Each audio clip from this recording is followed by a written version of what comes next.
right? Thanking God, the Father, the Son, and the Spirit, as we do from time to time, for the wisdom that they provide us. Let's look at this chapter from the perspective of the wisdom that comes when we finally begin to commit, as we've seen in previous chapters, to being excellent in every area. One of the added benefits is the more experience we get in those areas that we might have neglected, the deeper our wisdom grows in how to go about administrating certain things effectively. And for that reason, let's call this chapter benevolence, even though he's not talking about benevolence any longer. He's left that behind, at least in chapters 8 and 9, literally, and maybe a little bit in chapter 10. Now he is going forward in his comparison, the comparison he is drawing between himself and others who have risen up, as he's going to call them, as potentially false apostles in Corinth. But structurally, I think we can look at this chapter through, as we kind of maybe already said,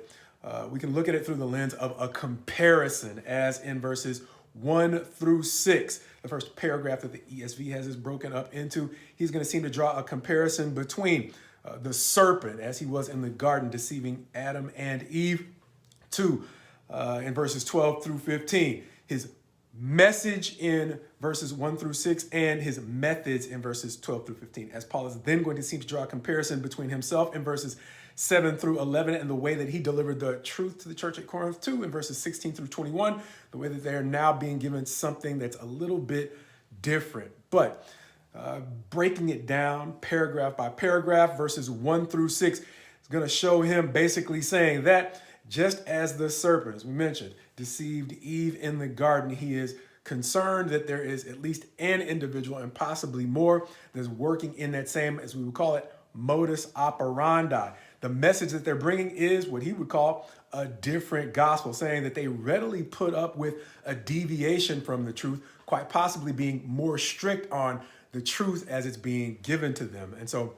because they seem to have developed a more lax appetite or appreciation for things that are truthy as opposed to things that are absolutely true, he's going to go on in verses 7 through 11 to not only talk about the way that, by implication, he gave them the truth, but he not only gave them the truth, he gave it to them for free, in comparison, as we said, to what he is going to notice in verses 16 through 21. But before he gets there, in verses 12 through 15, he's going to get to that second part of the modus operandi and notice, or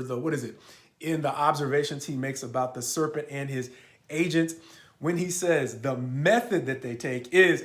not surprising, understanding that even if the enemy dressed himself up as an angel of light, don't be surprised when his agents or his servants do the same thing, as he's then going to go on in verses 16 through 21 to talk even more about their methods, telling them to basically look at the red flags. What's actually happened? Like we said, the scrutiny that they're giving to Paul seems to be different than the scrutiny that they're giving to the agents that Paul is basically saying, on those who have become agents of the enemy. He's saying, see where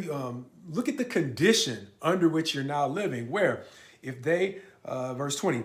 make slaves of you or devour you or take advantage of you or put on airs or even strike you in the face, essentially insulting you, they have basically slid into a role where you serve them in a lot of ways the way that Israel served Saul in the days that they asked for a king in exchange for, or in order, or as a replacement, there you go, for God. Understanding that as oppressive as they found serving God, they ended up finding even more oppression under the reign of Saul. And so that reminded me so much of what Paul is talking about here. Paul is saying, basically, make the comparison as he goes on in verses 21 through 29 to then draw a direct comparison between the ministry that he established in Corinth and the one that they are the one that they now seem to be given over to. As it's going to almost remind me of an illustration I heard where a brother, very talented in his own right, was talking about the way in which those who teach agents to spot counterfeit currency do not necessarily teach them every variant on the US dollar or US currency, as much as they teach them to have a strong understanding of the genuine article, what actual currency looks like, so that when they see small deviations, it will at least help them to understand, even if they can't tell what's off about that false currency, that they need to take a closer look to examine whether or not it is actually worth the value that they have placed on it. Even if they place a lot of value on it, if it doesn't spend with God, it really doesn't matter. It's just a delusion. And so he is telling them that there are some things going on in Corinth that should provoke them to take a closer look. And by way of comparison, like we said in verses 21 through 29, he's going to start out with a comparison that says, compare both their resume to Paul's resume and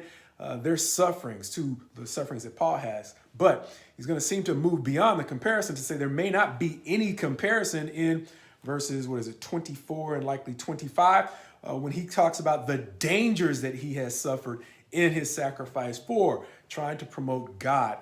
to many different areas, or as many different areas as God sends him. And even beyond that, he's going to seem to suggest that there's really no comparison for the anxiety that Paul has for all of the churches, not just the church in Corinth. By implication, talking about the narrow focus of the turn that Corinth has taken. Understanding that in verses 30 through 33, he's going to end up talking about his trials or the dangers that he suffered in Damascus, but introducing essentially the tone that he is going to take in chapter 12. He's going to close out by saying, I will boast in the things that show my weakness. And so he is not going to be baited into and line by line comparison that would tempt him to become overconfident or inflated in his accomplishments. He's going to try to stay sober in his own judgment about himself by boasting even more about his struggles than he will about his accomplishments. But the thing that I think this chapter reminded me most of is that issue of benevolence, understanding that in verses 7 through 11, when Paul talks about offering them the truth free of charge, it reminded me of a point that Paul isn't necessarily making here, but it is a point of wisdom that Paul low-key is helping us to understand may be a part of all ministries, meaning regardless of income, as we have already seen him talk about the Corinthian church's obligation to help those among the brethren who may not have materially as much as they have, Paul is essentially having the same trouble with the church at Corinth, understanding that there are times when the help, if it's offered free of charge, will create a sense of entitlement. And that seems to be what Paul is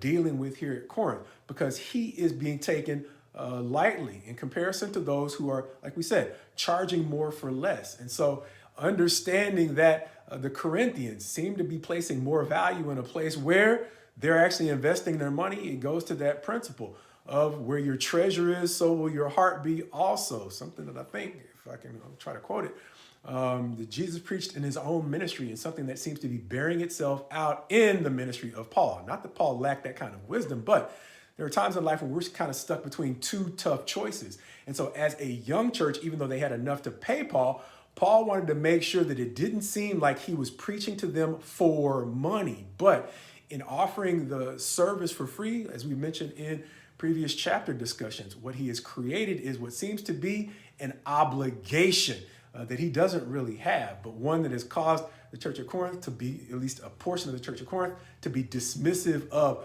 Paul's kindness. And so understanding that, that's a little bit of wisdom that we might all benefit from in understanding benevolence work, whether you're doing benevolence and showing kindness to those who are lacking or don't have financially, or whether or not, like you're looking at with the church at Corinth, whether you're doing kind things for those who have. Without partnership, oftentimes, as we've said before, don't be surprised if your kindness or your benevolence ends up becoming or feeling like an obligation, because in ministry, whether it's benevolence ministry or any other area of life, oftentimes true progress comes in partnership. People who can share in the struggle with you so they can have an appreciation for what it actually costs, whether it's money, effort, struggle, suffering, all the different kinds of things that Paul mentions in this chapter, understanding that he mentions a variety of areas in which he is sacrificed. And in order for progress to last, it often requires a partnership with people who are willing to suffer and sacrifice with you. Because in life, a lot of times we learn best through experience, which is why we've often gotten into the habit of saying God's best to you as you go forward with him. But additionally, as we've gotten into the habit of saying, my prayer for you is my prayer for me. God, please help bring us into genuine partnerships that lead to long-term sustained progress.